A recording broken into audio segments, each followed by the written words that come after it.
I stood in front of the mirror, staring at my reflection.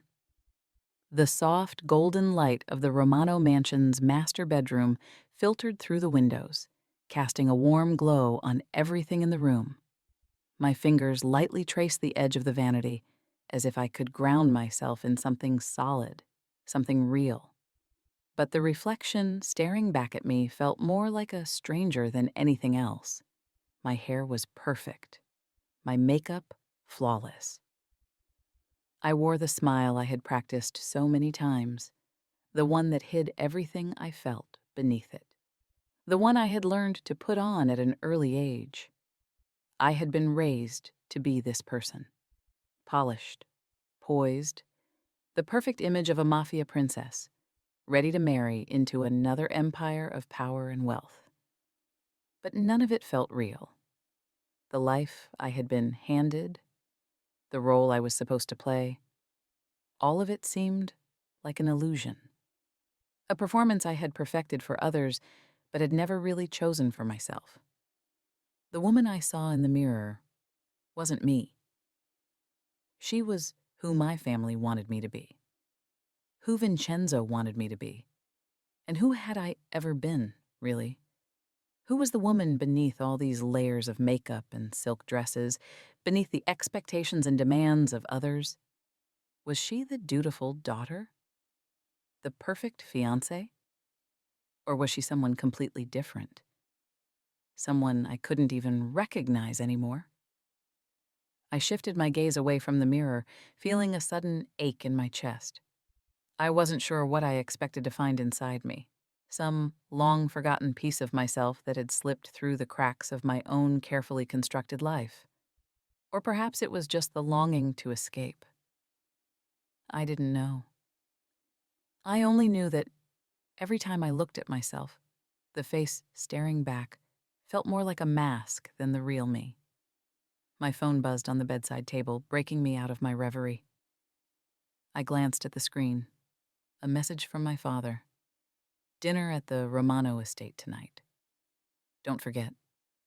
I didn't respond. I didn't need to. I had already planned my evening. After all, it was always the same. Dinner, small talk, my future already laid out for me like a path I had no choice but to follow. The door creaked open behind me, and I turned to see Vincenzo standing in the doorway. My chest tightened at the sight of him, though I quickly masked it with that same practiced smile. He had a way of walking into a room like he owned it, and for all intents and purposes, he did. "You look stunning," he said, his voice smooth, as if the compliment had been rehearsed. "Thank you," I replied, my voice soft.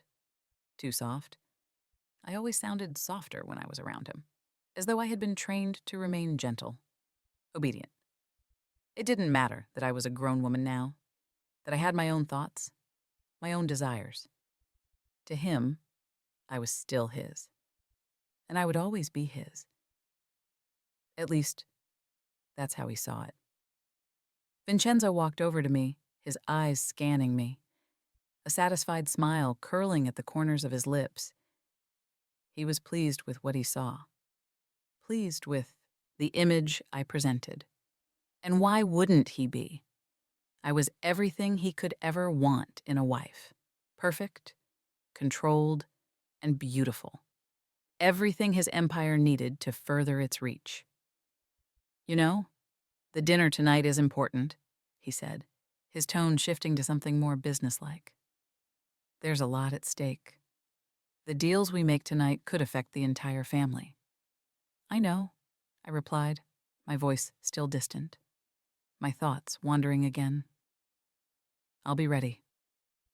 I caught a glimpse of myself in the mirror again, standing there, composed, smiling, and for a fleeting moment, I felt a pang of something deeper than the uncertainty I was used to, something closer to regret. But I couldn't afford to regret anything. I had to stay focused. I had to keep playing my part. Vincenzo's hand reached out and lightly touched my arm, pulling me from my thoughts. I looked at him, and saw nothing but a man who wanted to control, to possess, to keep me by his side. His eyes weren't filled with love. They never had been. They were filled with something else, something colder, something more calculated. I felt a shiver run down my spine as his fingers brushed my skin. "You're perfect," he said again, this time more possessively. "Don't forget that." I nodded, unable to find the words to say anything more. Instead, I simply allowed him to guide me down the stairs, out of the house, and into the world I had been born into. The world where I had no real choice, no real voice. And as the door closed behind us, the sound of the car engine revving, I couldn't shake the feeling that I was about to face a future that wasn't mine. I wasn't sure if I was ready to face it, but I had no other choice. The Romano mansion stood like a fortress on the edge of the city, towering over the streets below with its walls of marble and glass. Every inch of it screamed power, wealth, and control. A fitting reflection of Vincenzo Romano, the king of this particular underworld. But tonight the air felt different. I stood near the bar, nursing a glass of whiskey, my eyes scanning the room. The usual players were here. Politicians looking for favors, businessmen making deals under the guise of pleasantries, and the usual array of Mafia men, all of them pretending to be something they weren't. But I wasn't interested in any of them. I wasn't even here for the business at hand. I had come for her, Lena Russo. I had seen her before, of course. Everyone in this city had. She was the daughter of Salvatore Russo, a man whose name carried weight even in the deepest shadows of the underworld. She was the perfect, polished trophy fiancée for Vincenzo Romano, beautiful, untouchable, and trapped in a gilded cage of her own making. But tonight, the sight of her felt different. She stood at Vincenzo's side, the picture of composure. Her dark eyes, sharp and observant, darted across the room, but they lingered on me for a split second before she quickly looked away. A mere flicker, but it was enough. I had seen it, the spark of recognition, the faintest glimmer of something more. I wasn't imagining it. The air around her seemed to shimmer, charged with an energy that drew me in like a moth to a flame. I had heard rumors about her, how she was just another pawn in the game of Mafia families, how she didn't want this life, but there was nothing she could do to escape it. But in that moment, as I watched her, I saw something else. I saw the longing in her eyes, the frustration, the rebellion that she hid beneath that immaculate smile. I knew that look. It was a look I'd worn myself years ago when I realized there was no escape from the chains of family duty. When you were born into this world, it didn't matter what you wanted. The family came first. Loyalty to blood, to the code, to power, it was everything. But Lena, she was different. She didn't belong in this world, not really. She was too fragile, too full of fire to be confined like this. Vincenzo's voice cut through my thoughts, low and commanding. "Damiano." I turned toward him. Vincenzo, the man who had built his empire from the ground up, stood there, his sharp eyes studying me with suspicion. There was no love lost between our families. But he didn't seem surprised to see me here tonight. He knew why I had come. "Enjoying the party?" Vincenzo asked, his tone casual, but there was an edge beneath it, as though he were measuring my every move. I took a sip of my whiskey. "It's just like every other one." His lips curled into a tight smile. "Good. I trust you'll stay in line then." I met his gaze evenly, but I didn't answer. Instead, I turned back toward Lena. Her back was to me, now, but I could see the tension in the way she held herself, the way she avoided eye contact with anyone who might speak to her. She looked like she was suffocating under the weight of it all. And that's when I saw it. Her gaze flickered back toward me again, a brief moment of connection. No words were spoken, but it was enough. She wanted something more than the life she had been handed. Something that, if I was being honest, I could give her. I wasn't here to be anyone's hero. Hell, I wasn't even here for peace. But in that moment I felt a pull toward Lena, something I hadn't felt for anyone in years. The world we lived in was dark and dangerous, and I had no illusions about it. But there was something about her. Something about the way she moved through this life like a prisoner in a golden cage that made me want to break her free.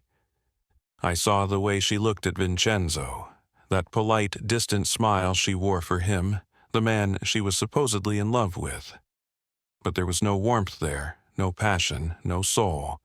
Just a woman stuck in a marriage of convenience, one that had been arranged long before she had any say in the matter. I clenched my jaw. I had never been one to shy away from a challenge, and Lena Russo, she was a challenge, and I had no intention of letting her slip through my fingers without at least knowing what it felt like to be close to her. The crowd shifted as Vincenzo guided her toward the center of the room, where a group of businessmen awaited. I could see the way they ogled her, the way they tried to get her attention. She didn't seem to care. She wasn't like the other women in this world. She wasn't interested in their admiration, their flirtations, or their promises. She was above it all. Too much so, maybe, but that only made her more intriguing. And as I stood there, watching her from across the room, I knew that, sooner or later, we would have to cross paths. The world we lived in was small, after all, and the more she tried to resist, the more inevitable it became. Tonight, though, I wasn't in a hurry. I would let her make the first move. Let her find her way to me, like a moth circling the flame. And when she did, I would be waiting. The game had begun. The night felt heavy. The kind of weight that clung to your bones, suffocating the air with tension. I had been at the Romano mansion long enough to see how it worked. The subtle exchanges, the veiled threats, the smiles that didn't reach the eyes. But there was something different about tonight. Something that made the walls close in a little more tightly than usual. Lena Russo. She was impossible to ignore.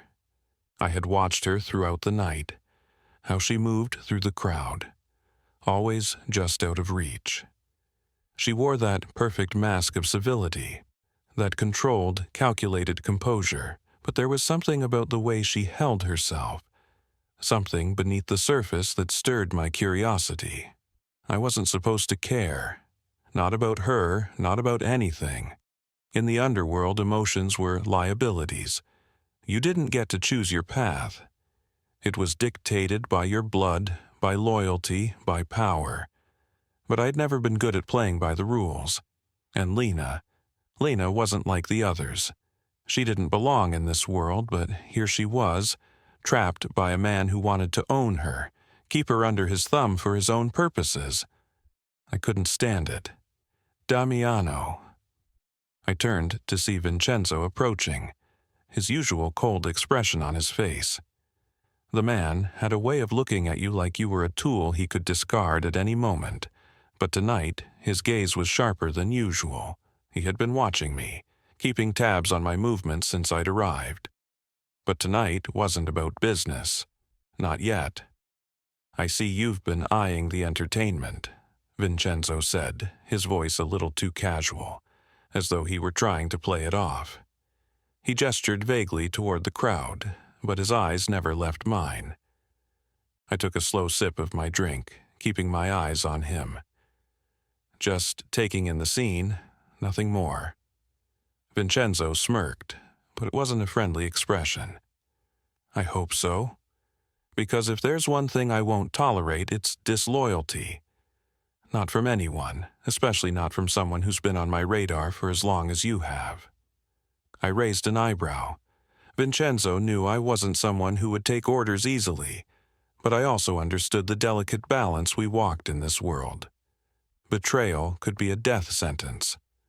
I wasn't going to be foolish enough to let something as dangerous as that slip through my fingers. Disloyalty? I asked, my tone calm, controlled. I've always been loyal to the family.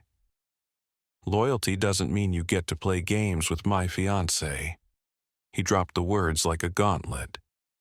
The room seemed to shrink around us, the music and chatter fading into the background. My gaze flicked over to where Lena stood with a group of women. She was laughing softly at something one of them had said, but I could see the stiffness in her shoulders, the way she held herself apart from the rest of them, like she was playing a part in a play she didn't want to be in. "I'm not playing games with her," I said, my voice low but steady. I had to be careful. Vincenzo was volatile, and every word I said was a test. "You better not be, because I've already made arrangements for her future. She's a Russo. She's a piece of my empire now. You understand that, right?" Vincenzo's tone was lethal, the threat hanging between us like a dark cloud. I held his gaze, not flinching, not showing a hint of what I felt inside. I understood loyalty all too well. It ran deeper than blood. It was about power, control, and trust.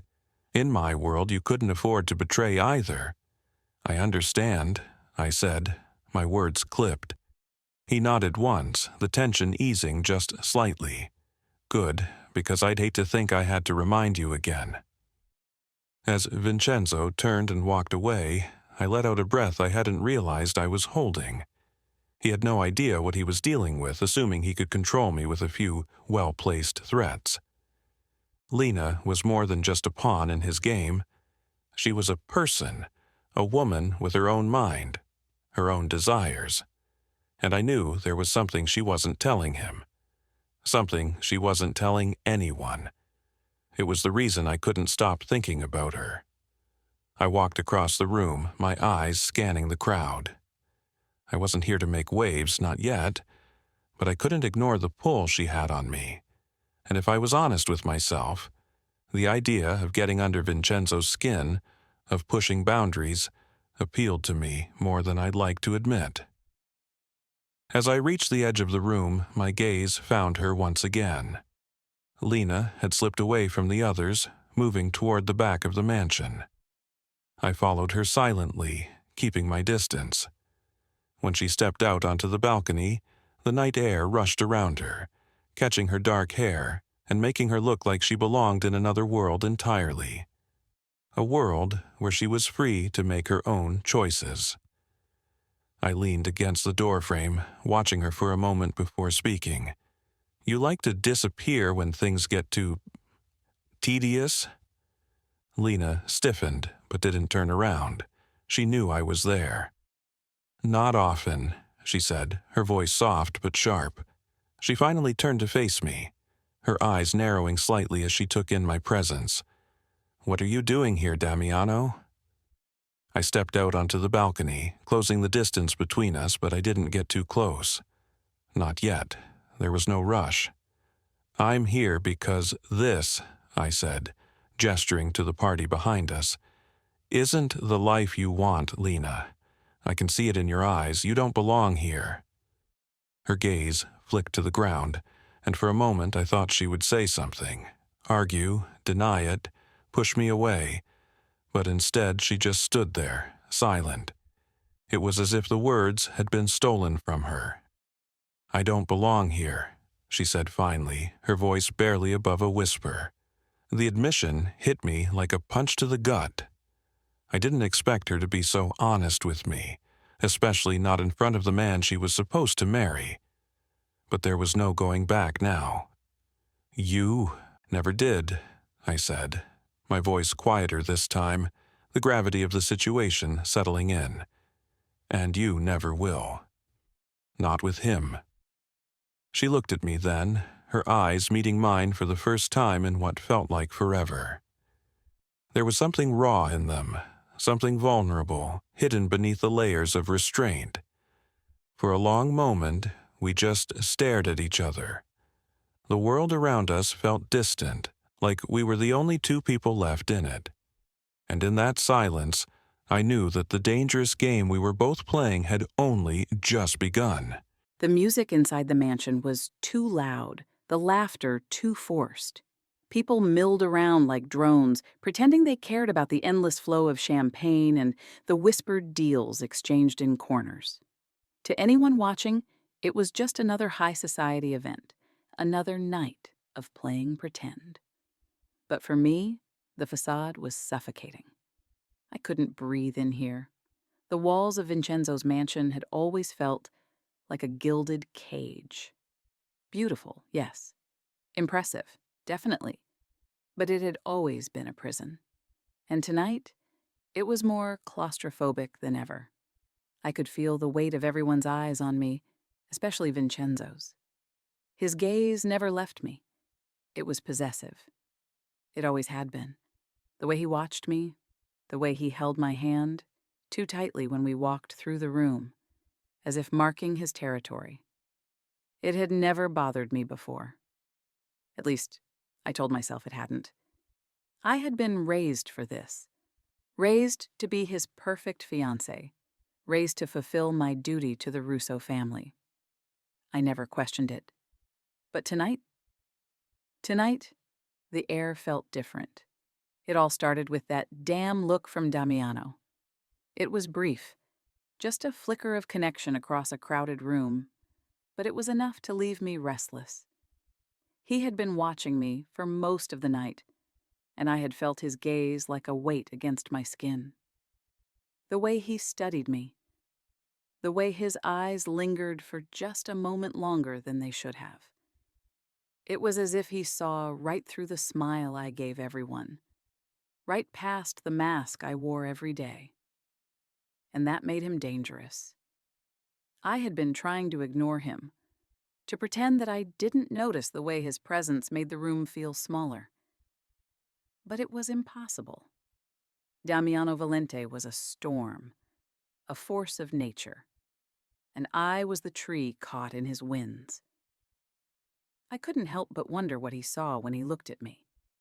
Did he see the woman who was shackled by loyalty, by blood, by a life she never chose? Did he see someone who longed for more, but was too afraid to reach for it?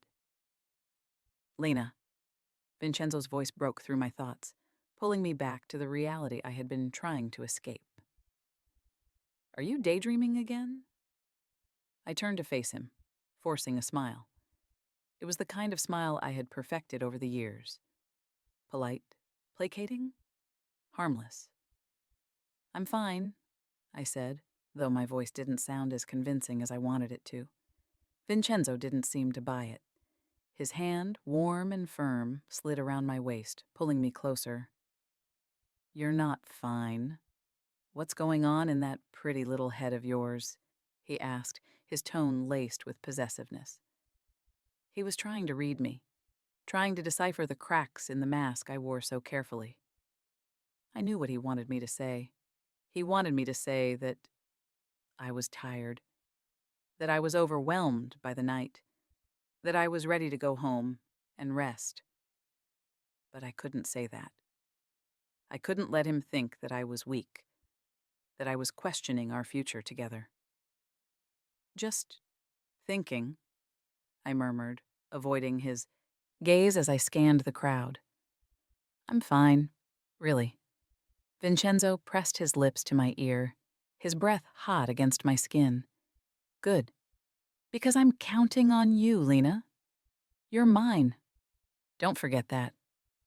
The possessiveness in his voice sent a shiver down my spine. But it wasn't the kind of shiver that came from warmth. It was the kind that came from fear. Fear that the cage I was in was closing tighter with every passing day. And then, just as quickly as it came, the moment passed. Vincenzo pulled back, his hand still on my waist, guiding me through the room. I let him lead me, my feet moving automatically, my thoughts still lost in the whirlwind that had begun the moment I locked eyes with Damiano.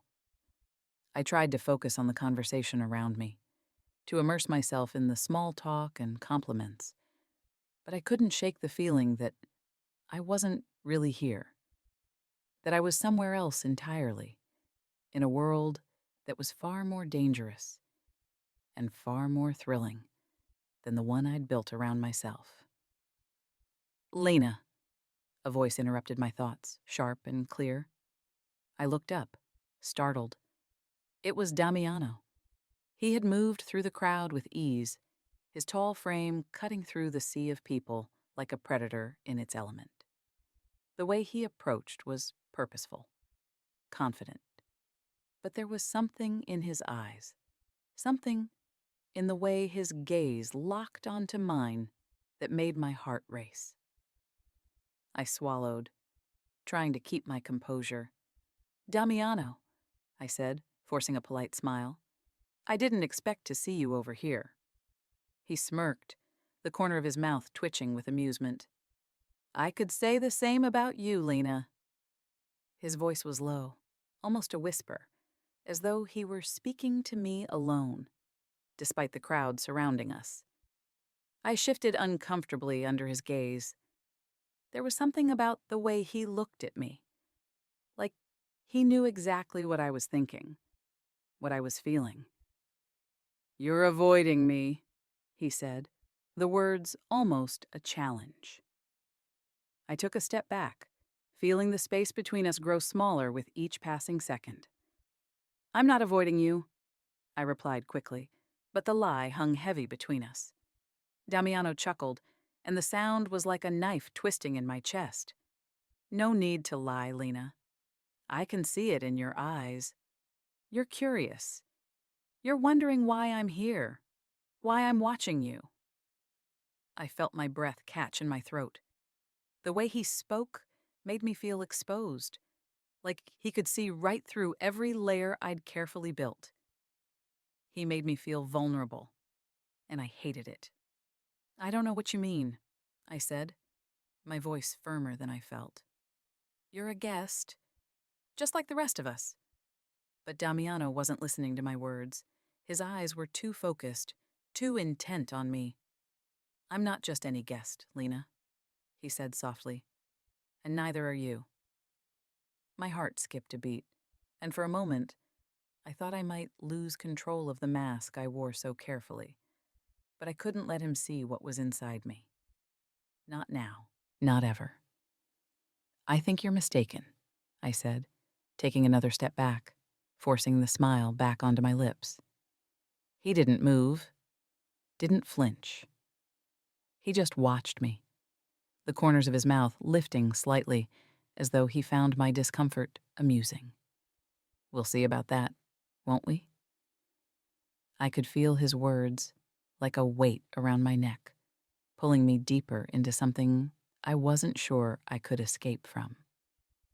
He was right.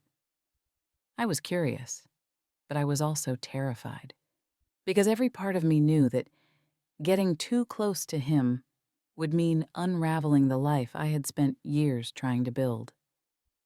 And yet, in that moment, I couldn't look away. The days after the party seemed to drag on in a haze, each moment feeling like it bled into the next without ever quite feeling real. I tried to distract myself, spent long hours at the Russo estate, meeting with family, playing my part as Vincenzo's dutiful fiancée. But all the while, my mind kept drifting back to that brief, stolen moment with Damiano. The way his gaze had held mine across the room, sharp, dangerous, but somehow full of something I couldn't quite name. The quiet challenge in his voice when he'd cornered me on the balcony, making me feel as if I were the one in the trap, even though I knew better. I could still feel the heat of his presence in that space, the pull that had made everything around me disappear. I hated myself for it. For thinking about him, for wondering what it would feel like to step into his world, even for just a moment. And yet, I couldn't help it. Vincenzo had noticed the shift in me, of course.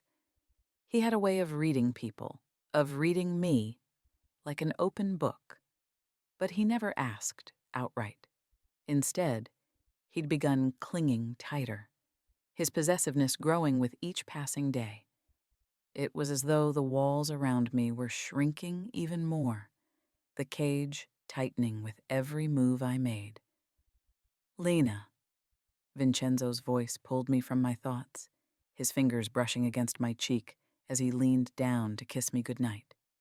His touch was warm, familiar, but there was nothing about it that stirred me.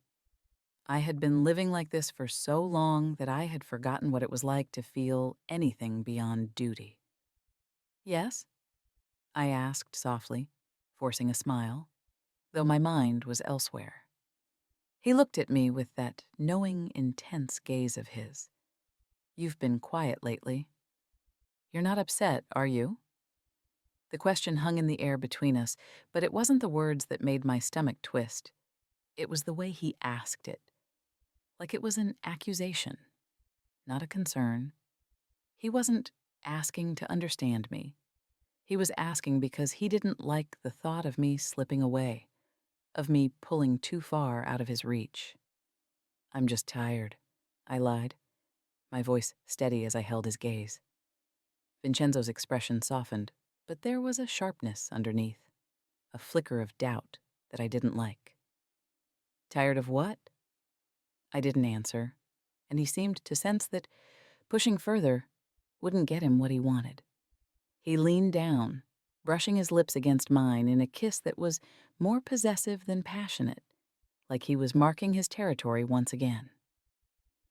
When he pulled away, he held my face in his hands, staring into my eyes with that intensity that always made me feel small. I'll be leaving for a meeting tomorrow morning, he said, his voice lowering. You'll stay here, won't you? We'll have dinner when I get back. It wasn't a question. It was a command. I nodded, still feeling that suffocating pressure building in my chest, but I didn't say anything more. I just wanted him to leave so I could breathe again. As the door closed behind him, the silence that filled the room felt like a relief. But it didn't last long. The quiet was filled with the weight of everything left unsaid. My thoughts, my feelings, my desire to escape. It was all too much. The next morning, I found myself slipping out of the estate before Vincenzo had even left. I needed air. I needed space. The walls felt like they were closing in on me. I drove aimlessly through the city, my hands gripping the steering wheel tightly as I tried to shake the feeling of being trapped. My mind kept going back to the last time I had seen Damiano, that burning tension between us that I couldn't ignore. The way he had looked at me, the way he seemed to understand everything I hadn't said. He knew the life I was living wasn't mine to choose. He knew that the woman I was pretending to be wasn't the woman I wanted to be. My heart pounded as I thought about him, about how he had made me feel alive in a way that no one else ever had. Even the thought of him stirred something in me, something that felt dangerous and reckless. And yet, there was a part of me that couldn't resist it, couldn't ignore the pull. I didn't know how long I had been driving when I finally ended up in the part of the city I never thought I'd visit, the darker side, where the cracks in the city's pristine exterior showed. And there he was, standing against the entrance of a rundown bar, just waiting for me. Damiano. His presence was like a magnet, pulling me in despite every logical part of me telling me to turn around and leave. I didn't want to be here. I didn't want him. But my feet moved toward him anyway. He didn't say a word when he saw me. He just stood there, leaning casually against the brick wall, his hands in his pockets. The moment I stepped onto the sidewalk, his gaze locked onto mine, and for a second, the entire world seemed to fall away. "What are you doing here?" I asked, though I already knew the answer. He smiled, that same infuriating, dangerous smile that made my insides twist. "I'm waiting for you." My breath caught in my throat. I didn't want to be here. Didn't want to be caught up in this web of tension and unspoken words. But the truth was, there was no going back now. I took another step toward him, and his smile only widened. That knowing look in his eyes, never leaving me. "Why do you keep running, Lena? You can't hide forever." I wasn't sure if he meant it in the metaphorical sense or the literal one, but either way, his words stung. "I'm not running," I snapped, my voice sharper than I intended. I hated that he made me feel exposed, vulnerable. But the truth was, he had a way of getting under my skin. His presence, his confidence. It made everything inside me stir. "No?" he asked, his voice low, almost teasing.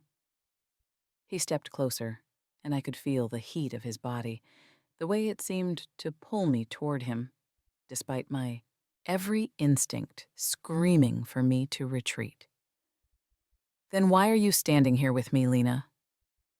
Why did you come here if you didn't want to?" The question hung in the air between us, thick with tension. I wanted to push him away, to tell him I was done with whatever game we were playing. But when I opened my mouth to speak, the words stuck in my throat. Because deep down, I did want this. I wanted him. I shouldn't be here, I finally managed. But my voice lacked the conviction I needed. His smile softened, though it was still dangerous. "Then why do you feel like you're exactly where you need to be?" And for a long moment, neither of us spoke. The tension between us was thick, charged, and inescapable. The silence stretched on, heavy with the unspoken truth that we both knew.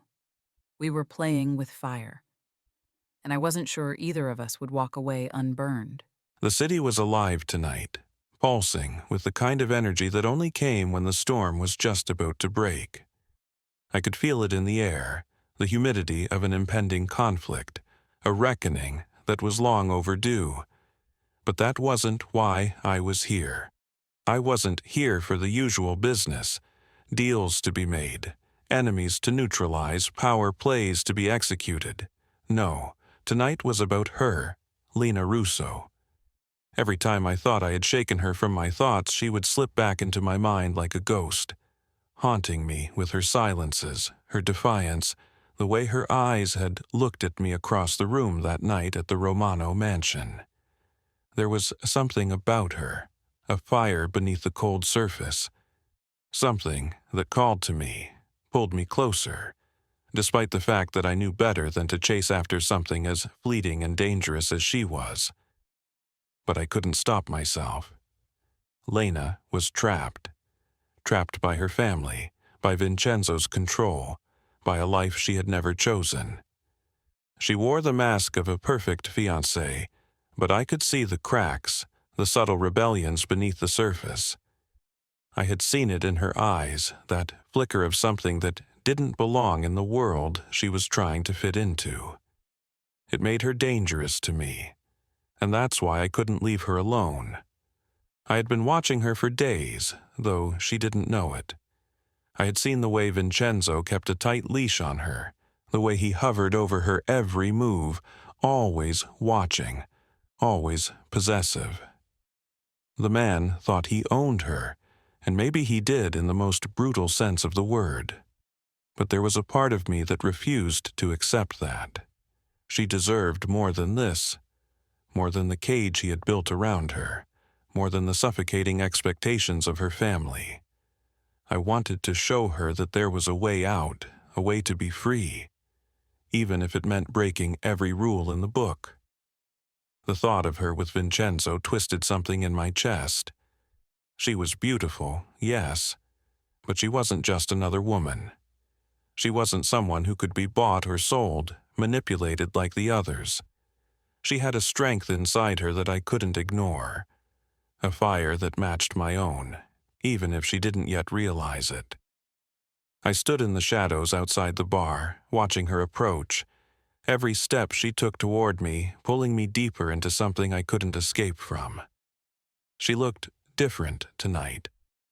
There was a new tension in her shoulders, a sense of urgency in her steps, like she was walking into the unknown. And yet there was something undeniable in the way she walked toward me. She hadn't come here by accident. "You're here," I said, the words slipping from my lips before I could stop them. My voice was hoarse, almost a whisper, but the air between us seemed to thicken, charged with everything that had been left unsaid. She stopped a few feet from me, her chest rising and falling with each breath. Her eyes, those dark eyes that had haunted me since the night of the party, locked onto mine. She didn't speak right away, but I could feel the hesitation in her, like she was trying to work out what to do with the storm inside her. "I didn't expect to see you here," she finally said, her voice soft but laced with something dangerous. She was playing her part, trying to pretend like she wasn't torn between what she wanted and what she thought she was supposed to do. I raised an eyebrow, smirking slightly, as if I hadn't just been waiting for this moment. And yet, here we are. The distance between us felt like a chasm, and yet, it was the kind of distance that only made me want to cross it more. "You shouldn't be here," she muttered, looking away as if she couldn't face me. The words came out clipped, almost as if she were trying to convince herself as much as me. "You're wrong," I said, stepping closer to her, careful, measured. "I'm exactly where I'm supposed to be." Her eyes flicked to mine, that spark of defiance still present, but now tinged with something else. Something deeper. Something that made the air between us thrum with tension. She wasn't fooling anyone, least of all me. She was torn. Torn between the life she was supposed to live and the one she wanted to escape to. I didn't need her to admit it. I could see it in the way she moved, the way she spoke. Every moment she spent in Vincenzo's world was a moment she was suffocating. "You don't know what you're asking," she said, her voice cracking just for a moment. It was the first real crack in her mask, and it didn't go unnoticed by me. "Then let me show you," I replied, my voice quieter now, more intimate. "Let me show you what it feels like to be free, Lena. To make a choice for yourself, not for anyone else." I watched as she swallowed hard, her lips trembling, as though she was on the verge of saying something she wasn't ready to admit. I took another step closer, feeling the magnetic pull between us grow stronger with each breath. "You don't have to stay in that world, you know. You don't have to be the woman they want you to be." Her eyes flickered, and I saw it, just for a moment, the faintest hint of a crack in the fortress she'd built around herself. But it was enough. Enough to tell me that I wasn't the only one feeling this. "You think you can just waltz in and change everything?" she asked, the challenge in her voice clear. But there was no anger behind it, only curiosity. She was testing me, trying to figure out what kind of man I was. "Maybe not everything," I said, my voice barely a whisper now as I leaned in closer. "But I can change you, Lena. I can show you what it's like to be more than just a pawn in someone else's game." Her breath hitched, and I knew I had her. "You don't know me," she said, her voice shaking ever so slightly. "I think I do," I answered, my lips brushing against her ear, just close enough to make her heart race. "I think you're exactly like me. You just don't want to admit it yet." For a long moment, neither of us moved, neither of us spoke. I could feel the weight of her breath on my skin, feel the pulse of desire between us that neither of us could deny. And for the first time, I realized something. I wasn't just here to make her question her life. I was here to make her choose, to make her take a step towards something real, something she wanted, not something she was forced into. "Run away with me, Lena," I whispered, my voice a low, dangerous promise. "Let's leave all of this behind, together." The words hung in the air, suspended, dangerous, and perfect. Her eyes closed for just a second, and I knew she was thinking about it. And that was all I needed. I had never been good at hiding my feelings. Oh, I could manage a polite smile when I needed to, keep my face carefully neutral when surrounded by the right people. But inside? Inside, my thoughts always screamed louder than the mask I wore. And right now, everything in me screamed at me to turn away from Damiano, to stop this madness before it went any further. But it was too late. The thing about running from something, whether it's a person or a feeling, is that you never realize how fast it's chasing you until it's already too close. And Damiano, with his dark eyes and dangerous smile, was closer than I could bear. We were standing outside, the night air cool against my skin. But the heat between us was unbearable. I could still hear the distant hum of music and laughter from the party we had both just escaped. But here, it was quieter. The only sound was the rapid beat of my own heart as I tried to steady myself, to find some semblance of control. Damiano was close now, closer than he'd ever been. His eyes were locked on mine with an intensity that made my chest tighten. I couldn't look away. I didn't want to, but I had to. I had to pull myself together. "You don't understand," I said, my voice shaking despite my efforts to remain calm. I took a step back, trying to distance myself from him, but it only seemed to bring us closer. His presence was suffocating, intoxicating. "You think I don't understand?" Damiano asked, his voice low, almost amused. His smirk didn't help the racing thoughts in my head. "I think I understand you better than anyone else. You can pretend all you want, Lena, but I know the truth. You're not happy." I wanted to shout at him, to tell him he didn't know anything about me. But the truth was, he was right. I wasn't happy. I had never been happy in this life that had been chosen for me. I had never been free. And as much as I hated to admit it, the pull between us, the way his words made something inside me twist, made me question everything I thought I knew, only proved how trapped I truly was. "I'm fine," I said quickly, the words falling from my mouth like a shield. "I have everything I need. I don't need you to tell me what I feel."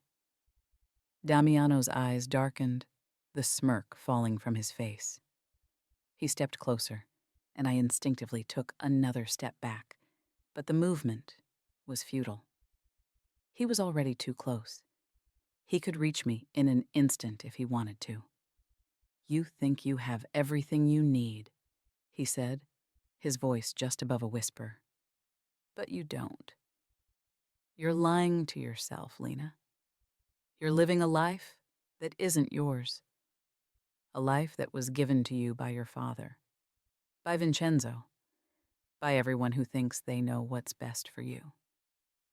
I shook my head, trying to push away the truth that clung to his words like a poisonous vine. "That's not true. I'm not a prisoner." "You are a prisoner," he said, his tone soft but insistent.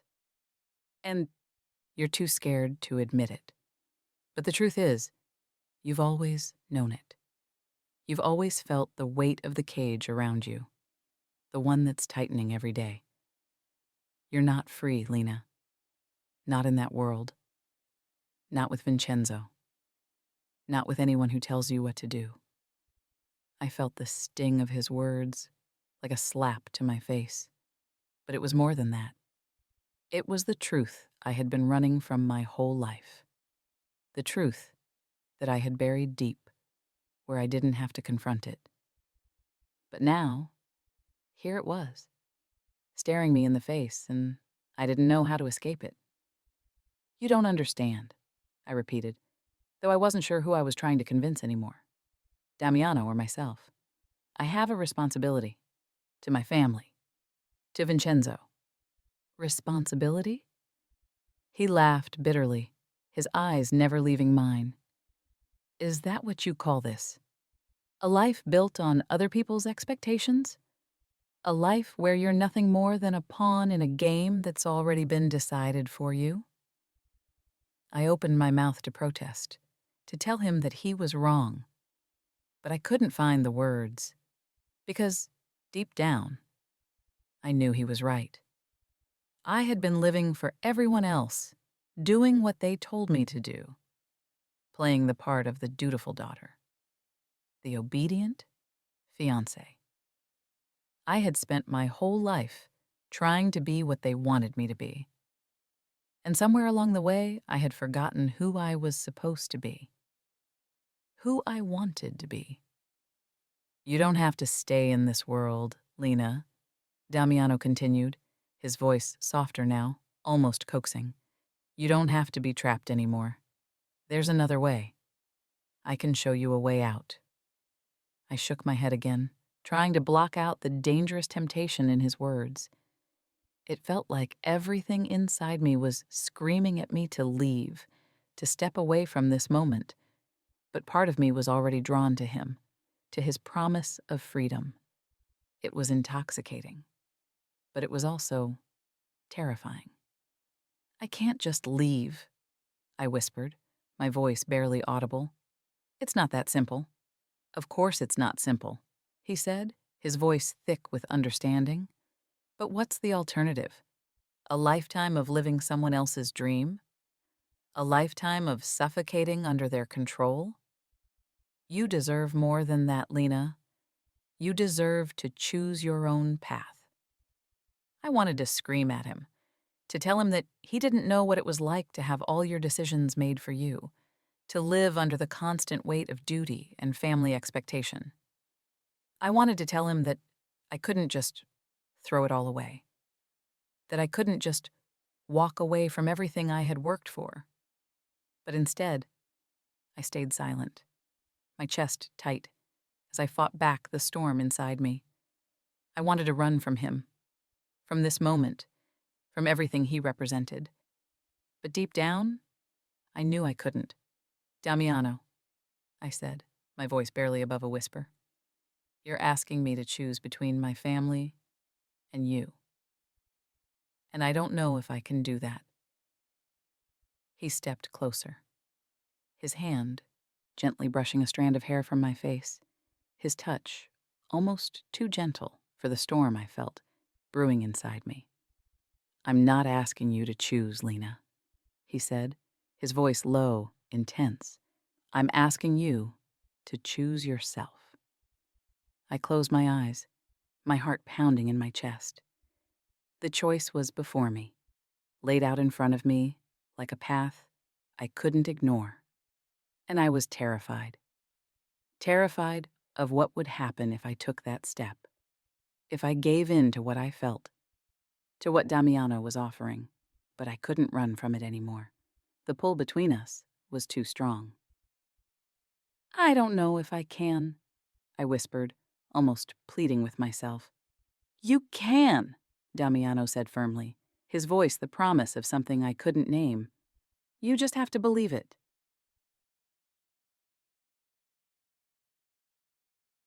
I watched Lena walk away, her figure disappearing into the shadows of the city's narrow streets. My chest tightened as the space between us grew, the distance between what I wanted and what she still couldn't bring herself to take. I had given her the chance to choose, her choice, not what her family, not what Vincenzo, not what anyone else had demanded of her. But I knew that kind of freedom wasn't easy to embrace. It was terrifying.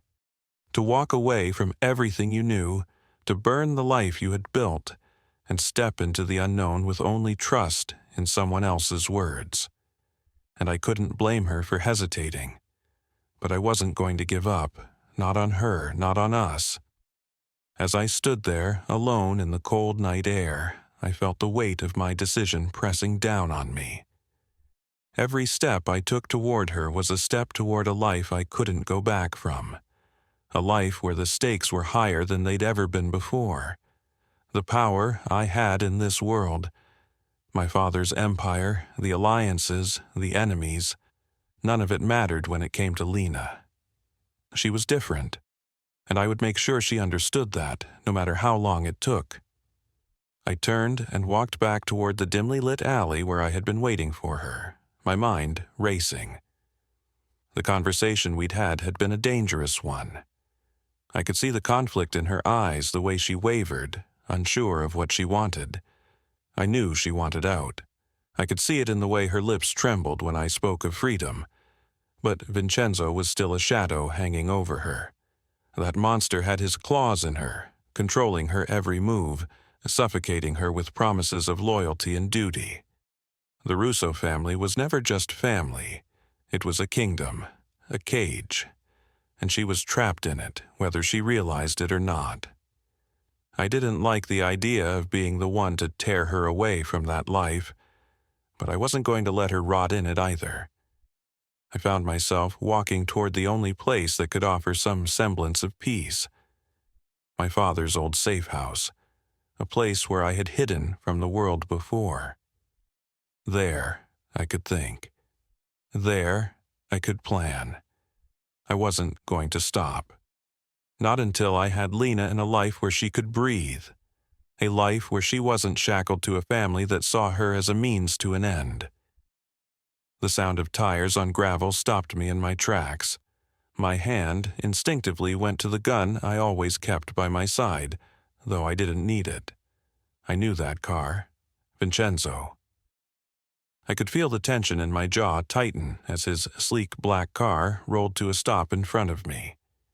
He stepped out, his suit as sharp and immaculate as ever. His eyes cold with the precision of a man used to getting what he wanted. He looked at me, his lips curling into a smile that didn't reach his eyes. Damiano. "You're a long way from home, Vincenzo," I said, my tone even. But there was no mistaking the steel behind my words. I didn't care about his games, his schemes, or his little power plays. Not anymore. Vincenzo's eyes flickered with something I couldn't quite read, but I saw the flicker of annoyance in his posture. He had that look in his eyes, the one he wore when someone dared to challenge him. "I'm here for a reason," he said, stepping closer. "I think you know why." I crossed my arms, standing my ground. "I don't care about your reasons. I'm not here to play games with you, Vincenzo. If you've come to talk about business, you're wasting your time." He studied me for a moment, his gaze darkening. "This isn't about business, not this time. This is about her. Lena." I could feel the cold fury building in my chest at the mention of her name, but I didn't show it. I kept my face as unreadable as possible, meeting his gaze without flinching. "What about her?" "Don't pretend like you don't know," Vincenzo sneered. "She's been distracted. And it's clear to me now that you've been distracting her." I stepped forward, getting closer to him, my voice low but dangerous. "She's not a thing to be distracted. You don't own her, Vincenzo." He laughed, the sound hollow and mirthless. "You think I don't know that? You think I don't see what's happening here? You're playing a dangerous game, Damiano, and I'm not the only one watching." The weight of his words hit me like a punch. I knew what he was implying. Lena had been slipping away from him, slowly, quietly. I had seen it in her eyes, but I hadn't expected him to notice so soon. "You're threatening me?" I asked, my voice cold, my temper barely in check. "I'm warning you," Vincenzo corrected, his voice hard. You can't have her. She's mine. And you're just a tool to me. Nothing more. A means to an end. A part of me wanted to lunge at him right then, to put an end to this once and for all. But I didn't. I couldn't. I needed to stay focused, stay smart. You're right, I said, my voice steady. I'm a tool, but I'm also the one she's choosing. You think she's just going to stay in your cage forever, don't you? His smile faltered for a second. I saw it. A flicker of uncertainty. You think you can offer her something better? He spat, his tone suddenly darker. You think you can offer her a life she doesn't deserve? You're a dangerous man, Damiano, and if you don't back off, you'll regret it. I met his gaze with defiance. I'm not going anywhere. I'm not done with her. And neither are you. There was a moment of silence, the tension between us crackling like electricity. But then he turned away, his back to me. I'll be seeing you, Damiano, he called over his shoulder, and I'll make sure you regret this. As I watched him leave, a sense of resolve washed over me. He was dangerous, but I was more dangerous, and I wasn't going to let anyone, least of all Vincenzo Romano, stop me from showing Lena the life she deserved. I wasn't going anywhere. Not until I had her. The tension in the air was thick, suffocating. I felt it everywhere I went. Each step. Each glance. The suffocating weight of what I had been and what I was expected to be pressed down on me harder than ever before. It felt as if I couldn't breathe without someone watching, without someone telling me what I should or shouldn't do. I had always been a dutiful daughter, a perfect fiancée. It had been drilled into me since I was a child that my place was with the Russo family, that my loyalty would be my greatest asset. Vincenzo had made sure of that, pulling me deeper into the world of business, of politics, of power. He had made me believe I was doing the right thing, that all my choices were for the greater good, for our family's legacy. But now I was standing at the edge of a cliff, and I didn't know whether I was about to fall or fly. Damiano had thrown everything into question, and that terrified me more than anything. I hadn't seen him since that night we'd spoken on the balcony, the night when he'd made me question everything I'd known. The words he'd spoken still echoed in my mind. He'd been so sure, so confident in what he thought was best for me. And a part of me couldn't help but wonder if he was right. I spent the next few days trapped in my own head, suffocating under the weight of my responsibilities. Every conversation I had with Vincenzo felt like a performance, a dance I was forced to play along with. His possessive gaze followed me wherever I went, a constant reminder that I was his fiancée, his property. But I couldn't shake the memory of Damiano. I couldn't forget the way his words had peeled back the layers I had spent so long building, the way he had looked at me with understanding, like he saw the truth I was trying to hide from everyone, including myself. I stood in front of the mirror, my reflection staring back at me. The woman in the glass was polished, perfect, the epitome of everything I had been taught to be. She was everything the Russo family needed. She was everything Vincenzo wanted. But was she everything I wanted? I pressed my fingers to my temples, feeling the tension mount. My chest felt tight, my thoughts too overwhelming to process. I couldn't do this anymore. The life I had been living, the decisions I had made, it wasn't me. It never had been. But how could I walk away from all of it? How could I abandon everything I had worked for, everything I had been raised to believe? The sound of a knock on the door startled me from my thoughts. Lena. Vincenzo's voice came from the other side, smooth and steady. like the calm before a storm. Are you ready? Ready for what? To play my part again? To stand at his side as his dutiful fiancée, pretending everything was fine? I opened the door to find him standing there, his dark eyes intense, studying me with a kind of quiet possessiveness that made my skin crawl. He looked every bit the part of the powerful Mafia don he was, a man who expected everything to be his, including me. "We need to talk," Vincenzo said, stepping into the room. His tone was calm, but there was a hard edge to it that made my stomach twist. I forced myself to look at him, but the weight of the conversation that was about to unfold made my heart race. About what? His lips curled into a tight smile, though it didn't reach his eyes. "You've been distant lately. Is there something you want to tell me?"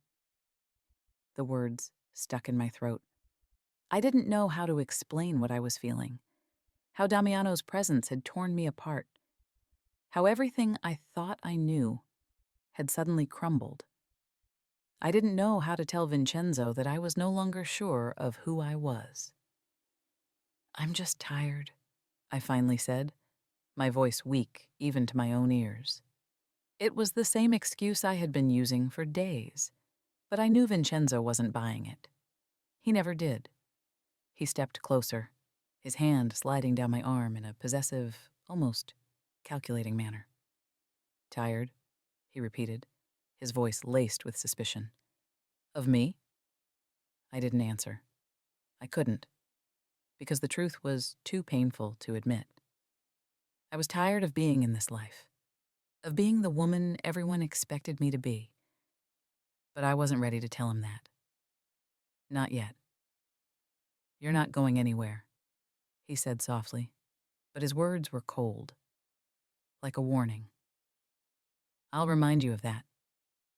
I looked at him, forcing myself to meet his gaze, but I couldn't shake the feeling that I was already slipping away from him.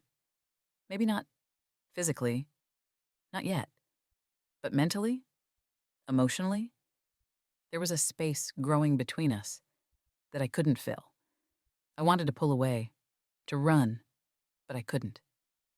He was right. I wasn't going anywhere. Not yet.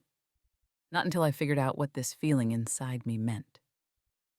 Vincenzo stepped back, his hand still on my arm, but his grip softened, just enough for me to pull away. "We're having dinner with some associates tonight. You'll be there, won't you?" It wasn't a question. It was a command. And that was my life, wasn't it? A series of commands, a series of obligations.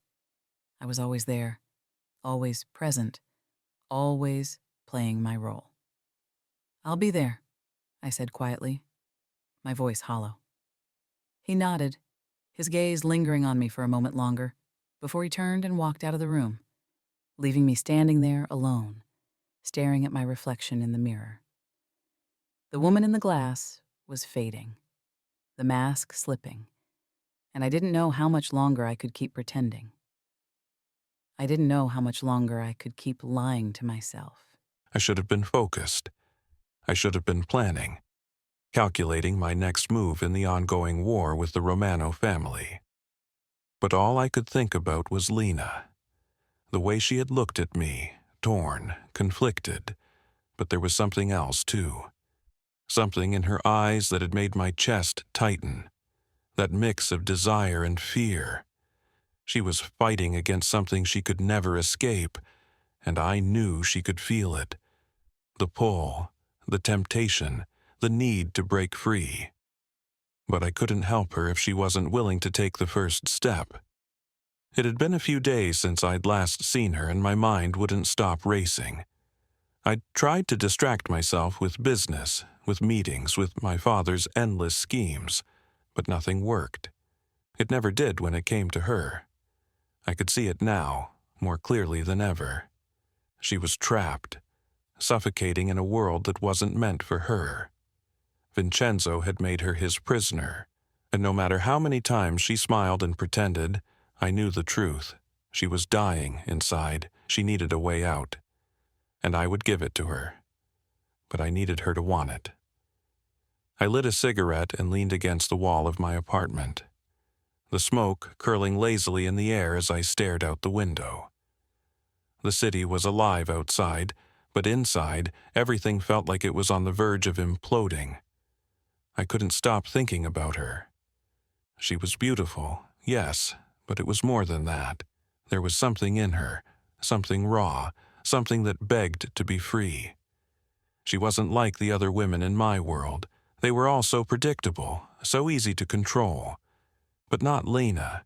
She had a fire that no one could contain, not even Vincenzo. And I could see it, even if she couldn't yet admit it. She was slipping away from him, slowly, quietly, but I could see the signs. The way she hesitated when he spoke, the way she pulled back when he touched her, the way she had looked at me when I had offered her an escape.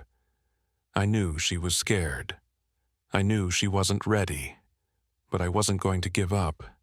Not now. Not when she was so close. The thought of Vincenzo's possessiveness, his suffocating grip on her, made my blood boil. I had always hated the way men like him controlled women like her.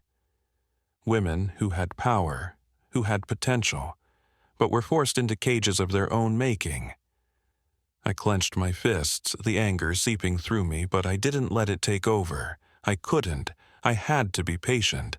I had to make her see that the life she was living wasn't real, that she could have something more, something free, something of her own. But it wasn't just about her, it was about us, about what we could be if she would just let go. I couldn't stay away any longer.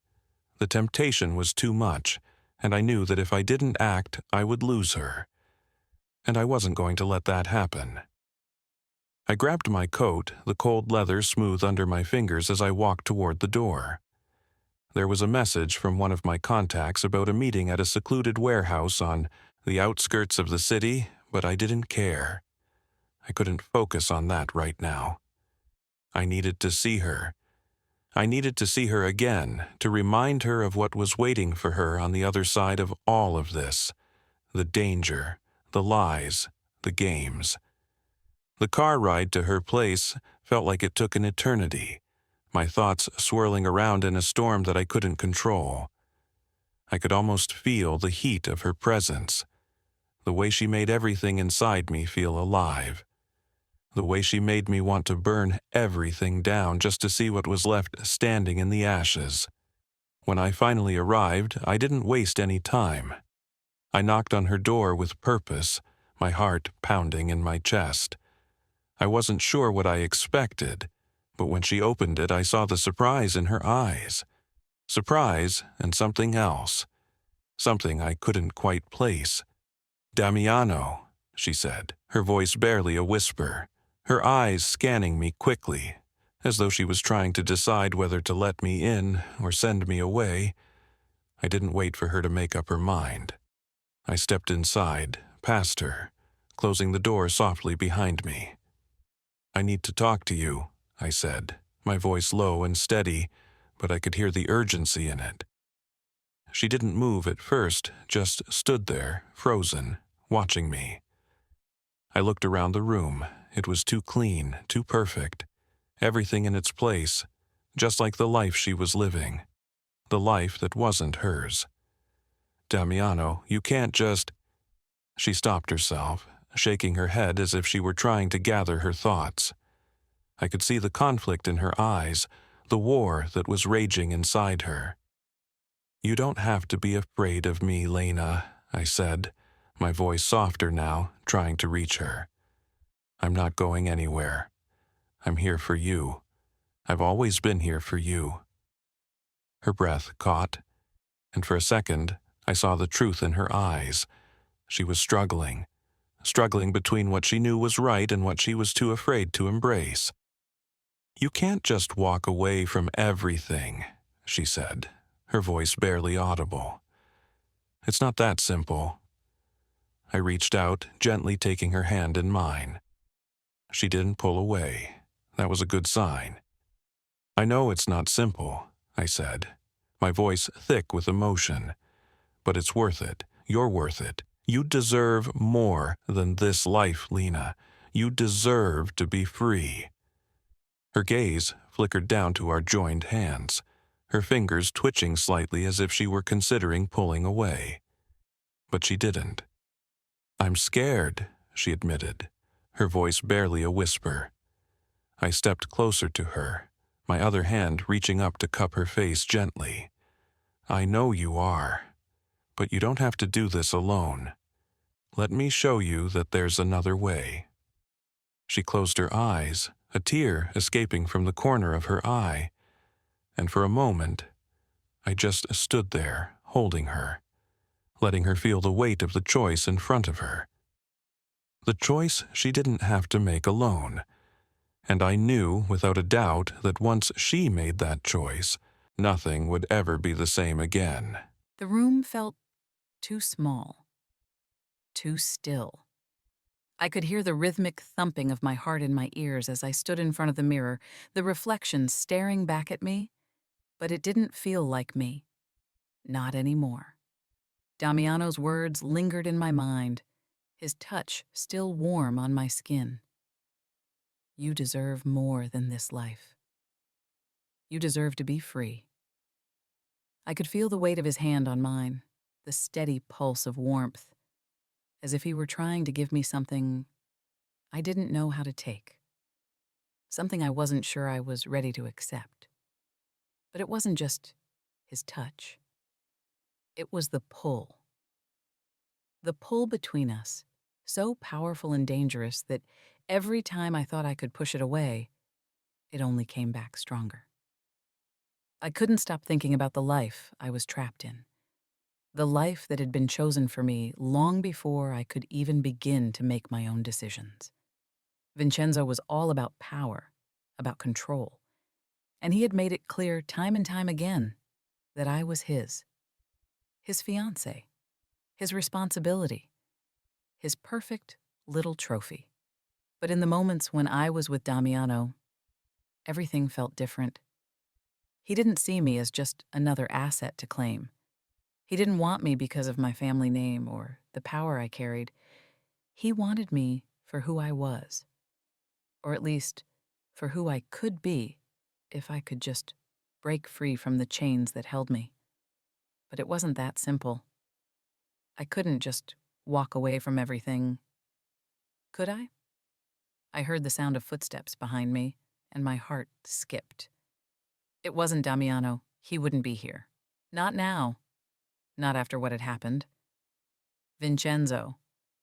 I turned slowly, forcing my face into a mask of composure. He stood in the doorway, his dark eyes narrowing as he looked at me, his lips curling into a smile that never reached his eyes. "You're late," he said, his tone clipped. "The dinner's ready. Everyone's waiting for you." I nodded, trying to keep my voice steady.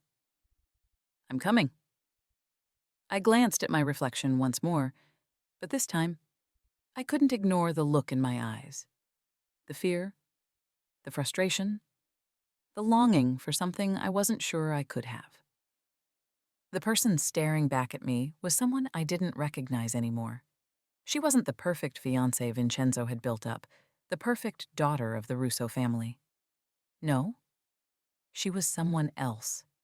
Someone who had the potential to break free, if only she had the courage to do it. "Lena," Vincenzo's voice broke through my thoughts, low and commanding. "What's going on with you? You've been distant, quiet. I don't like it."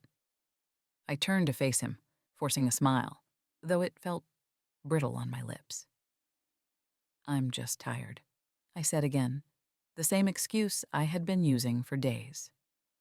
He stepped closer, his hand brushing against my arm as if to remind me that he still controlled me, still held the power in this relationship. "You've been saying that a lot lately. I don't want to hear excuses. I want you to act like my fiancé, not like a ghost." I swallowed, feeling the heat rise in my chest, the guilt, The suffocation. It was getting harder to pretend. "I'm sorry," I said, my voice soft. "I'll be better." He didn't look convinced, but he didn't press the issue. Instead, he just nodded, his grip tightening around my wrist for a brief moment before he released it. "We'll talk more after dinner," he said, his voice low. "I'm giving you time, Lena, but don't test my patience. I expect you to be where you belong, at my side. Always."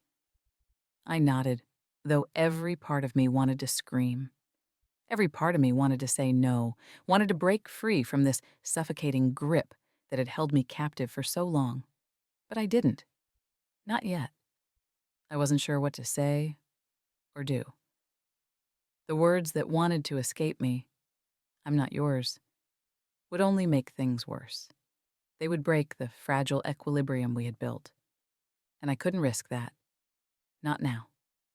I followed him downstairs to the dining room, my footsteps heavy with the weight of what I was about to face.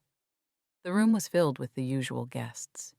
Businessmen, associates, people who didn't care about me, about my wants, my needs. They only cared about the Russo name, the power it represented. And then there was Vincenzo, sitting at the head of the table, as if he owned everything in the room. He looked at me like I was a possession to be shown off, not a person to be loved or understood. And the worst part was I had allowed it. I sat beside him, the conversation around us a dull hum in the background as I tried to tune out the questions, the compliments, the constant feeling of being on display. My mind was elsewhere, on Damiano, on the way he had looked at me with understanding, with something more than the hunger I saw in Vincenzo's eyes. I didn't realize how much time had passed until the meal was over, the laughter dying down as the guests began to filter out. Vincenzo's hand lingered on mine, his fingers tightening as he led me into the study, away from the others. "Now, Lena," he said, his voice cold as he closed the door behind us. "We need to talk." I braced myself for the inevitable lecture, the accusations of how I had been acting, how I had been distant. But what I wasn't prepared for was the truth. The truth I had been hiding from for so long. "I know what's going on," Vincenzo said, his voice low and dangerous. "I know you've been spending time with him." My stomach dropped, panic rising in my chest as the words hit me like a punch. "What do you mean?" "You think I don't notice?" Vincenzo stepped closer, his gaze icy. "Damiano Valente, you've been seeing him, haven't you?" My throat went dry. I didn't know how to respond. How could I explain that everything I had been telling myself, every excuse I had made, was unraveling? How could I explain the truth? That every moment I spent with Damiano made me feel more alive than I had ever felt. With Vincenzo? "I don't know what you're talking about," I lied, my voice trembling slightly. But Vincenzo wasn't fooled. His eyes narrowed. "You better stop playing games, Lena. I warned you before. And now, I'll make sure he knows just how dangerous it is to get involved with what's mine." His words chilled me to the bone. I had no idea how far Vincenzo was willing to go to keep control, but I knew one thing for sure. I was already in over my head. And I couldn't keep pretending I was okay with the life I was living. Not anymore. The tension in the air felt like it could snap at any moment. I stood in the shadowed corner of the warehouse, the city's hum faint in the background, but my mind was elsewhere. The deal I was here to broker, money, power, loyalty, it all felt distant, trivial. I had the usual men lined up, the usual threats to deliver, but nothing seemed to matter now, because all I could think about was her. She had been on my mind constantly since the last time we were together. I had seen the way she looked at me, The way her walls came down for the briefest moment when I offered her freedom. It was the most real thing I had ever felt. And yet, I knew that what I was offering her wasn't as simple as just walking away. There were too many forces pulling her in different directions.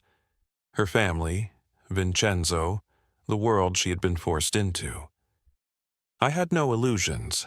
I knew that if I wanted to keep her, I would have to tear apart everything she had known.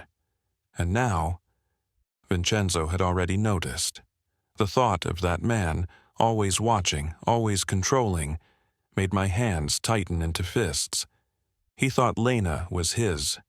He thought she was just another piece in his game, a prize to win, a pawn to move. But I wasn't going to let him have her. Not now, not ever. The sound of footsteps approaching pulled me from my thoughts. I straightened, taking a step away from the shadows. One of my men, Javier, stepped into view. His eyes were focused, his expression hard. "Everything's in place," Javier said, handing me a small envelope with a red seal. "But you need to know, Damiano, there are whispers. Romano's men are circling. They've been asking questions about you." I didn't flinch. I had expected this. Vincenzo was a man of pride, and if anyone dared to challenge him, especially me, someone who had long been a thorn in his side, he would respond with violence. It was only a matter of time before he came for me, but I was ready. "Let them talk," I said, my voice steady, more confident than I felt. "Let them think they have the upper hand. I'll make sure they regret it." Javier hesitated for a moment, his gaze flickering. "You know what they're saying, right?" I raised an eyebrow. "I can imagine." "They say Lena's been slipping away, that she's starting to question things." My gut clenched at the mention of her name. That's when I realized this wasn't just business, this was personal. Lena was slipping from Vincenzo's grasp, and that was my chance. But it also meant the stakes were higher, much higher. Vincenzo would do anything to hold on to her, to control her. "Good," I muttered under my breath, the anger slowly rising inside me. "Let them talk. I'll make sure she has a reason to question everything." Javier's gaze darkened, but he didn't argue. He was a soldier, and he understood the game. When I turned back toward the table, his footsteps retreated, leaving me alone in the cold, empty room. But I wasn't truly alone. Not when I was consumed by thoughts of her. Lena, the fire that had ignited something inside of me. The next few moments felt like a blur of motion, contacts, business deals, names. It was all a means to an end, and I was moving quickly, faster than I had ever moved in my life. But nothing was more important than her. I could feel her slipping further away, and it was a constant, gnawing thing. The pull I had always felt for her. Uncontrollable, undeniable. But it wasn't just physical attraction anymore. It was something deeper, something more dangerous. She wasn't just a woman I wanted in my bed. She was someone I needed.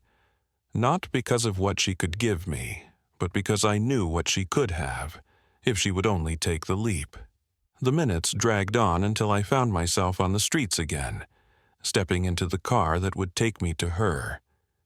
As I pulled up to her place, I couldn't shake the feeling that everything was shifting, that time was running out for both of us.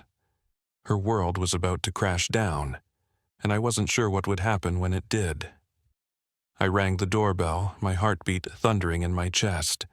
The seconds ticked by like hours, and then the door opened.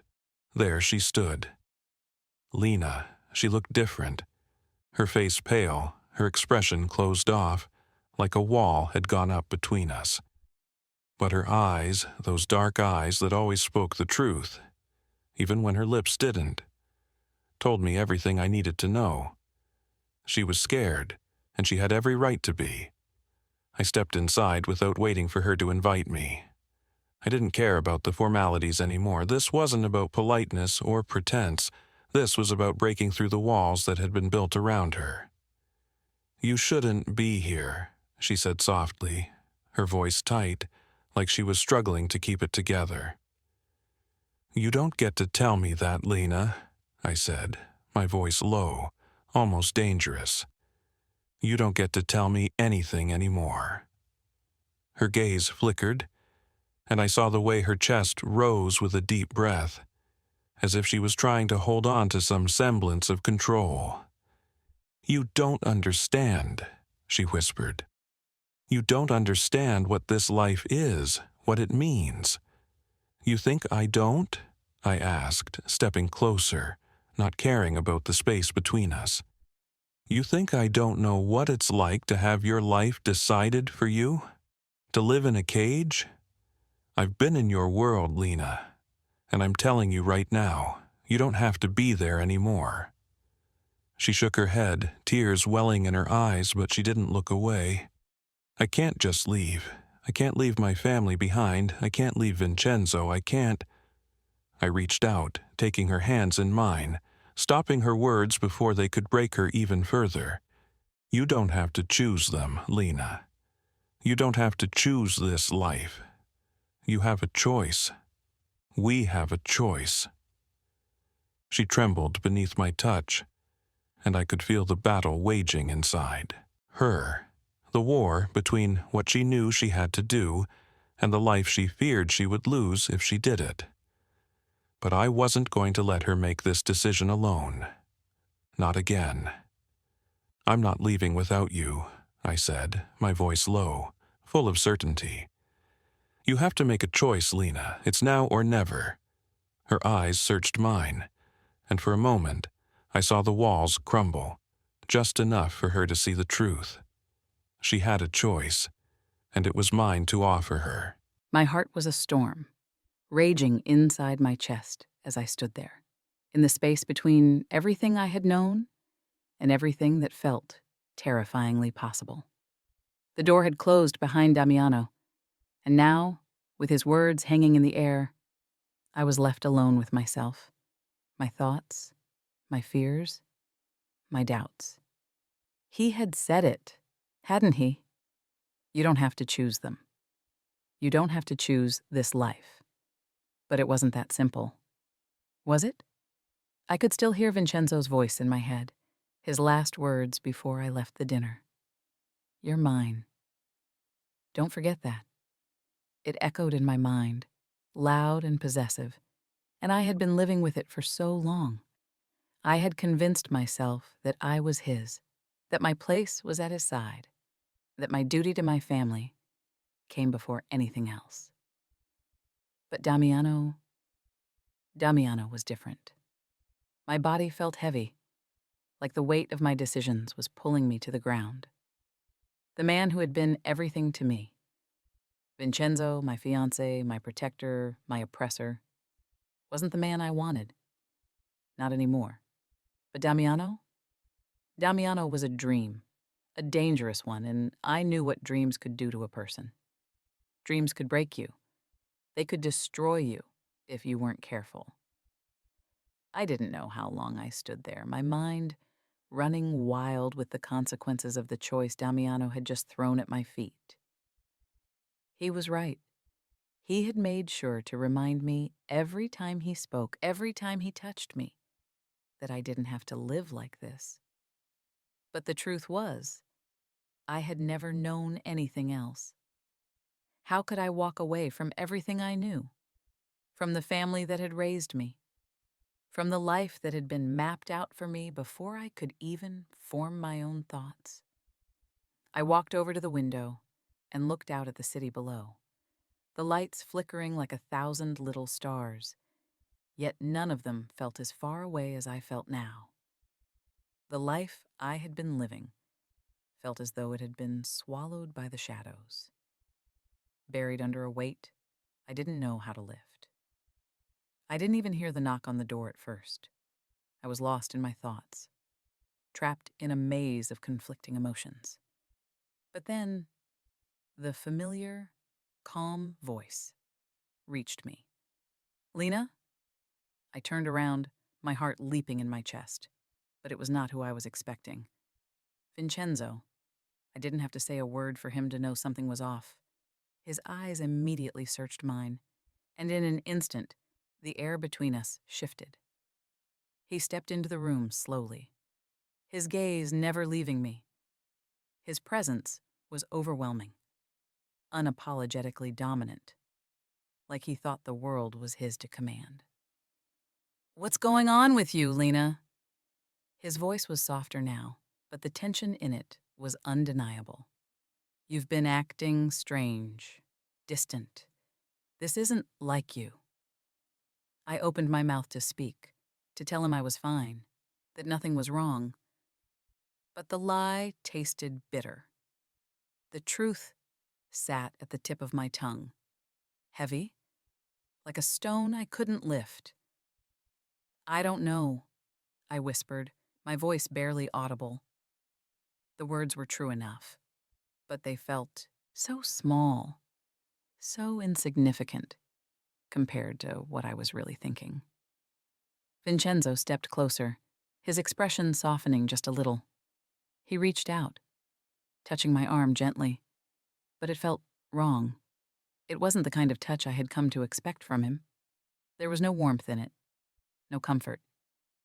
It was just ownership. "You know you can talk to me, right?" he asked, his fingers trailing lightly up my arm. "Whatever it is, we can work through it together." The word together felt like a lie. We hadn't been together in a long time. Not really. Not the way I needed him to be. "I'm not sure about this anymore, Vincenzo," I said before I could stop myself, the words spilling out in a rush. "I don't know if I can keep pretending. I feel lost." His hand froze on my arm, and for the first time in a long while, I saw a flicker of uncertainty in his eyes. He took a step back, looking at me like he wasn't sure what to make of my words. "What do you mean?" His voice was harder now, colder. "Lost? What is this, Lena? What are you saying?"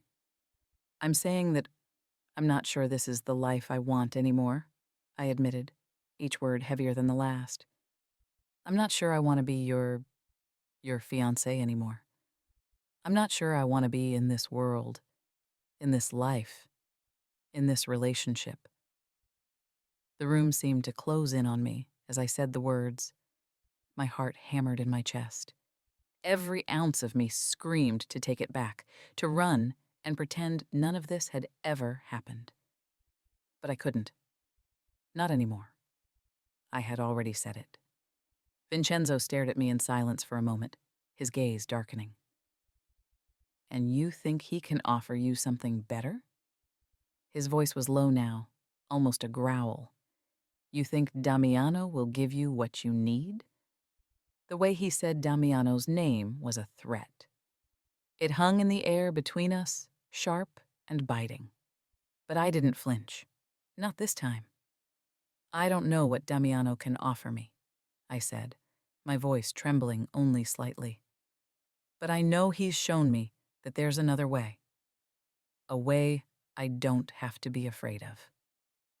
Vincenzo's face twisted with anger, his jaw tightening as if he could barely contain himself.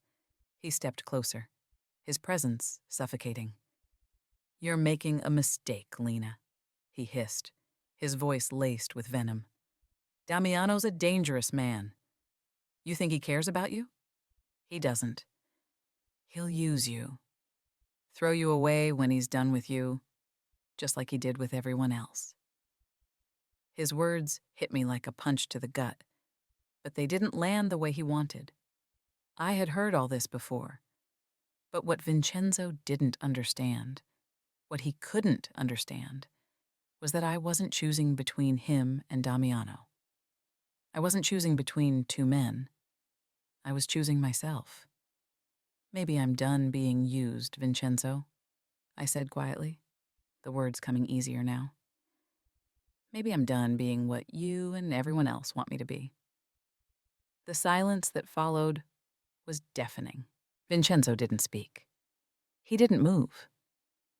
He just looked at me, his face twisted with disbelief, as if he couldn't fathom what I was saying. But I wasn't afraid of him anymore. Not like I used to be. "I'm not your possession," I said, the words finally freeing me. "And I'm not your fiancée anymore. I'm Lena. And I'm going to choose what's best for me." And with that, I turned my back on him, not looking back as I walked toward the door. I had already made my choice. I hadn't been able to think straight for days. The city around me had blurred into a haze. The meetings, the negotiations, the faces. None of it mattered.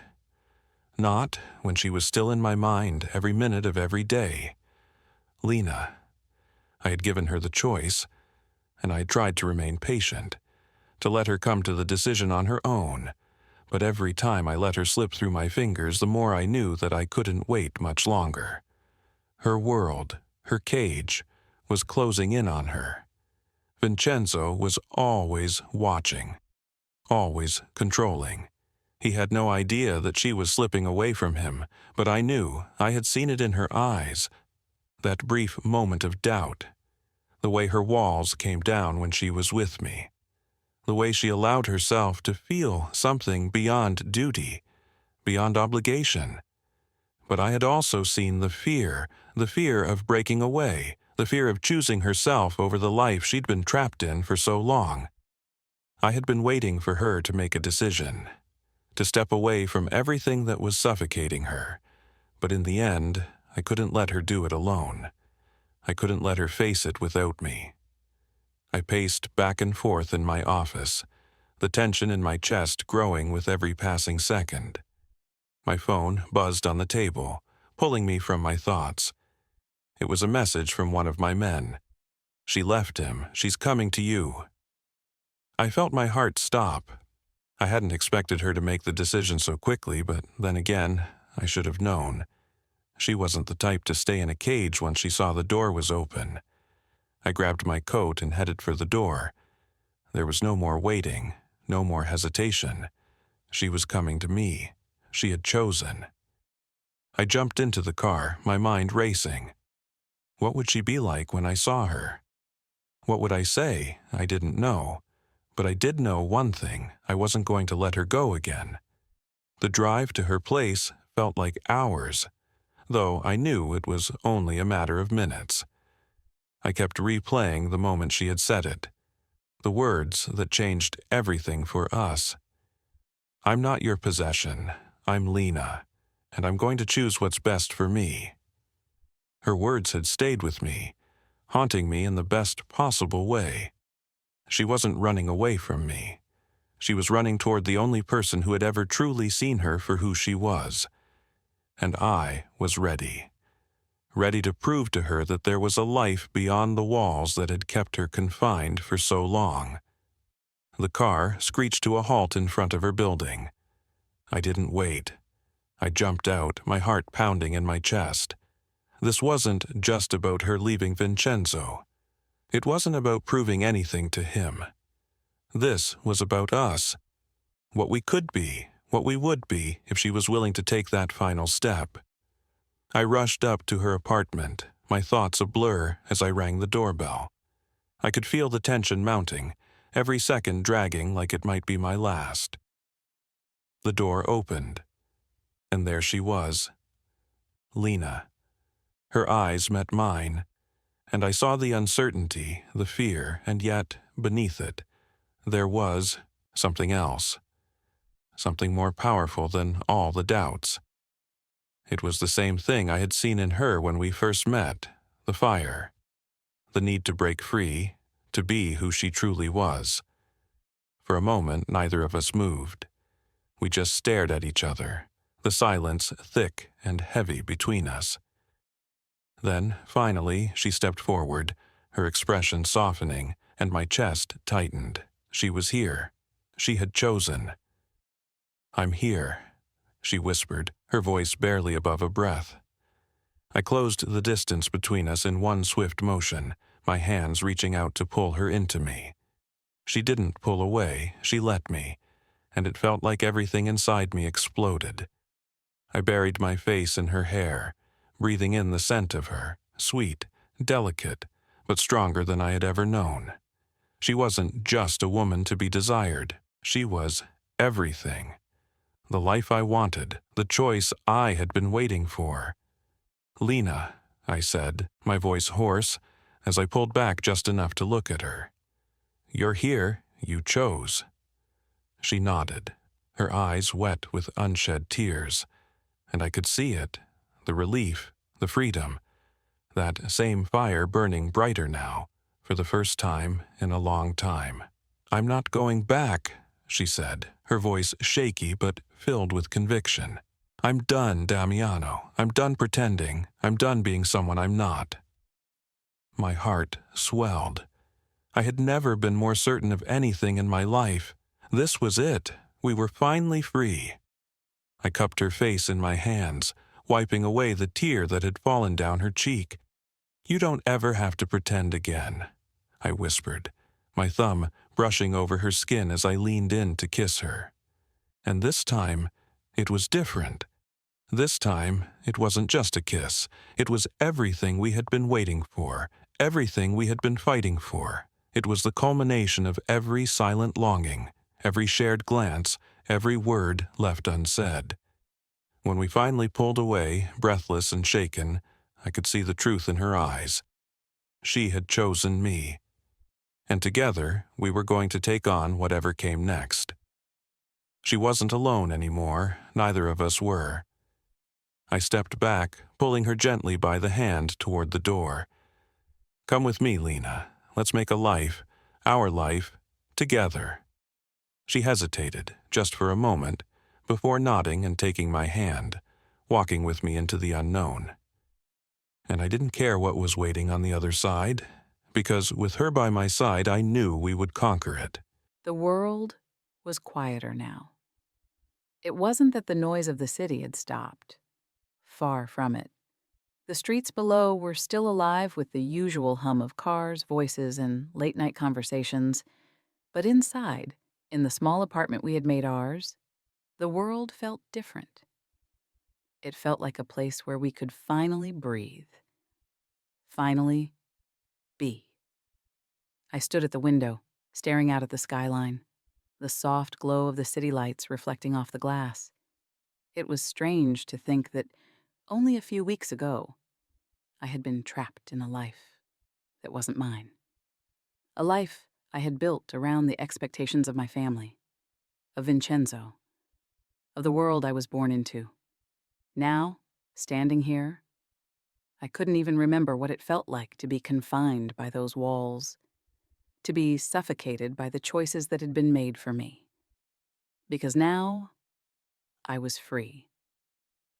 I could hear the soft clink of dishes in the background, the sound of Damiano in the kitchen. It was one of the small things that made everything feel real, feel like it had been worth it. The moments we shared, simple as they were, had become everything to me. And as I heard him humming softly to himself, I couldn't help but smile. I had always thought that freedom came with grand gestures, with monumental decisions. But now I realized it came in these quiet moments, in the gentle push and pull of his presence, in the way his hand always seemed to find mine, no matter where we were, in the way he was so here, so present, in ways I had never known before. Lena. I closed my eyes, the sound of my name on his lips still echoing in my mind. I had never been one to long for someone. Not truly. I had convinced myself that I didn't need anyone, that the family I had was enough, that the life I had was what I had to accept. But Damiano, he had broken through all the walls I had carefully built. He had been my constant, my reminder that love could be so much more than I had ever imagined. The soft padding of footsteps behind me pulled me from my thoughts, and I turned to see Damiano standing in the doorway, his eyes soft and warm, just as they had been the first time we met. But this time, there was no distance between us. No walls, just him and me together. "Penny for your thoughts?" he asked, his voice low, a smile tugging at the corner of his lips. I crossed the room and walked toward him, my heart thudding in my chest. The longing between us was palpable, but it wasn't the kind of longing I had feared. It wasn't desperation. It was something deeper, something more raw. It was a longing for the kind of love I never thought I deserved. I reached up and cupped his face, letting my fingers trace the lines of his jaw. His eyes fluttered closed for a moment, and I watched as his breath caught in his chest, just as mine had. "Damiano," I whispered, my voice thick with emotion. He opened his eyes, and I saw the same feeling reflected in them. The understanding, the connection. "You've changed everything for me," I said, softly, my voice breaking just a little. I never thought I could have this. This life, this love. But now, I can't imagine ever going back. His hand gently rested on the small of my back, pulling me closer. The warmth of his body against mine sent a shiver through me, and I melted into him, feeling the familiar comfort of his arms around me. "I never want you to go back," he said, his voice low, filled with the promise of something everlasting. "You're everything to me, Lena. Always have been. I've waited for you. For this. For us." I pressed my forehead to his, closing my eyes as I breathed him in. His scent, his presence. It was home now. "I love you," I whispered, the words feeling so right, so easy to say now, as if they had been building inside me for so long, waiting for the right moment to burst free. He smiled against my skin, his lips brushing lightly against my temple, before he pulled back just enough to look at me. "I love you too," he said, his voice steady, unwavering, "and I'll love you forever, no matter what comes." I didn't need anything else. I didn't need to know the future or what came next. I didn't need any grand gestures or promises written in the stars. Because the truth was, we had already crossed the hardest part. We had both chosen. Chosen love. Chosen each other. And that was enough. He leaned down and kissed me then, slow and soft at first, as if testing the waters.